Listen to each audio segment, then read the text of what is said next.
Now, because the major parties are both polling so low and there are so many votes likely to go to minor parties, preferences will decide this election outcome, and it could well be negotiations with the minor parties that decides who forms government. We're now in a situation where you get about a third of the votes for Labor, a third or just over that for the coalition, and a third for the minor parties and independents.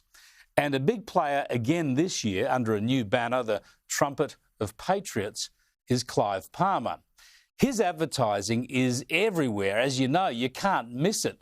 The spend must be enormous, but it might not produce a single politician in Parliament.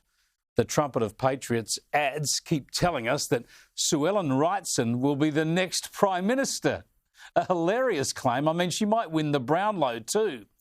Remember when she joined me on the program a few weeks back and she told us that the party didn't have any other candidates in even one other seat? If you're going to be Prime Minister, who's going to be your Treasurer? I will decide that as we go throughout the election. We will have a foreign policy committee, Chris, and you'll need a foreign minister. Who would that person be? It might be me. You'll be Prime Minister and Foreign Minister, perhaps Treasurer as well. The thing is, what we shouldn't do is count our chickens before they hatch.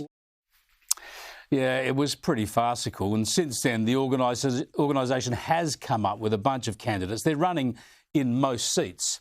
And I reckon they're a real worry for the coalition because most of the people who vote for this sideshow would probably otherwise vote for the coalition parties. And if they fail to make sure they put the coalition as their second preference, their votes could be lost to the right of centre parties and just help Labor and the Greens win.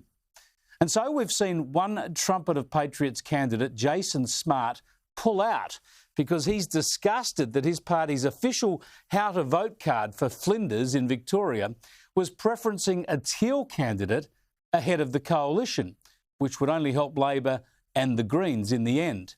If Clive Palmer thinks I'm going to put my love for my country to the side so he can try and gain some political relevance, he's dead wrong, Jason Smart said.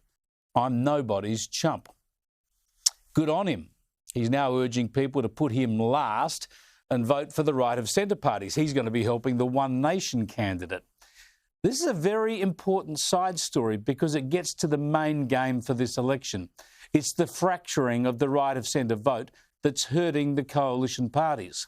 Sure, there'll always be ways the coalition parties could do better. We all know that. We all have our own views on that and talk about them endlessly. But the more the vote fractures to these minor parties on the right, the less likely a coalition government becomes, and the easier it is for Labor and the Greens to form government. Simply, if you do not want a Labor-Greens government, then the safest and surest option is to always vote for the coalition parties.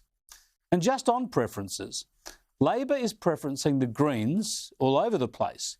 Even though Labor agrees the Greens are dangerous extremists, even though Labor knows they've been anti-Semitic, and even though they oppose, that is, the Greens oppose the US alliance and the AUKUS deal, despite all this, Labor is happy to preference them because it's only Greens preferences that gets most Labor MPs elected. I've been sent a how to vote card from your seat that has you preferencing the Greens second ahead of the Liberals. Presumably this is some sort of broader deal. Is that ideal, given their stance on defence, given their stance on AUKUS, that you put them ahead of anyone else? Well, what I'm very keen to see is my own re-election in the seat of Clive.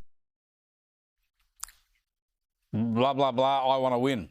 Yeah, in the race between the national interest and political self-interest, it's always self-interest that wins out.